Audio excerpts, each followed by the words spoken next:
ఢిల్లీలో తెలంగాణ భవన్ నిర్మాణంపై మార్చిలోపు నిర్ణయం తీసుకుంటామని తెలంగాణ రోడ్లు భవనాల శాఖ మంత్రి కోమటిరెడ్డి వెంకటరెడ్డి అన్నారు. ఢిల్లీలోని తెలంగాణ భవన్ నిర్మాణ స్థలాన్ని పరిశీలించిన మంత్రి అధికారులతో దానిపై రివ్యూ నిర్వహించారు. ఉమ్మడి ఏపీ భవన్ ఆస్తుల వివరాలను, తెలంగాణకు రావాల్సిన వార్తను మ్యాప్ ద్వారా అధికారులు మంత్రికి వివరించారు. అనంతరం ఉమ్మడి ఏపీ భవన్లోని పలు బ్లాకులను మంత్రి పరిశీలించారు. ఉమ్మడి ఏపీ భవన్ కు చెందిన 19 ఎకరాలను పరిశీలించామని, ఢిల్లీలో తెలంగాణ భవన్ నిర్మాణం ఇప్పటికే ఆలస్యమైందని, ఉమ్మడి ఏపీ భవన్ విషయంలో 2 రాష్ట్రాల మధ్య వివాదం లేదని తెలిపారు. డిజైన్లు ఖరారు చేసి టెండర్లు పిలిచి ఏప్రిల్ నాటికి తెలంగాణ భవన్ నిర్మాణ పనులు చేపట్టాలని భావిస్తున్నట్లు చెప్పారు. ఈ విషయాన్ని హైదరాబాద్ వెళ్లాక సీఎంతో చర్చిస్తానన్నారు.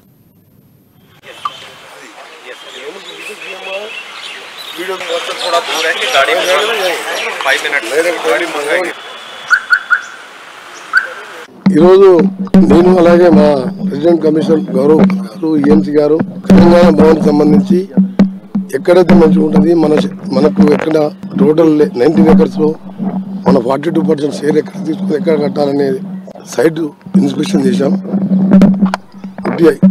మా ఐడియా కోసం ఎల్లుండి సీఎం గారికి బ్రీఫ్ చేసిన తర్వాత ఈ రెండిట్లో ఏది బాగుంటుందో తీసుకుని, ఏపీకి తెలంగాణ పెద్ద డిస్ప్యూట్ కూడా లేదు. 10 years ఇప్పటికీ బాగా ఆలస్యమైంది. తెలంగాణ భవనం ఇక్కడ కట్టాలని సీఎం గారి ఆదేశం మేరకు వారు ఏది నిర్ణయిస్తే 2 వారికి ప్రెజెంటేషన్ ఇస్తాం ఎల్లుండి అధికారులతో కలిపి.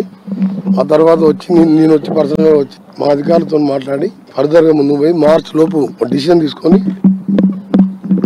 ప్లానింగ్ ఆర్కిటెక్చర్ అంతా డిసైడ్ చేసి టెండర్ పెట్టి మార్చ్ లోపు నుంచే ఏప్రిల్ 1st week లో వర్క్ స్టార్ట్ చేయాలని టెంటేటివ్ గా నేను అనుకున్నాను. ఫైనల్ డిసిషన్ సీఎం గారికి ఎల్లుండి ప్రెజెంట్ చేసిన తర్వాత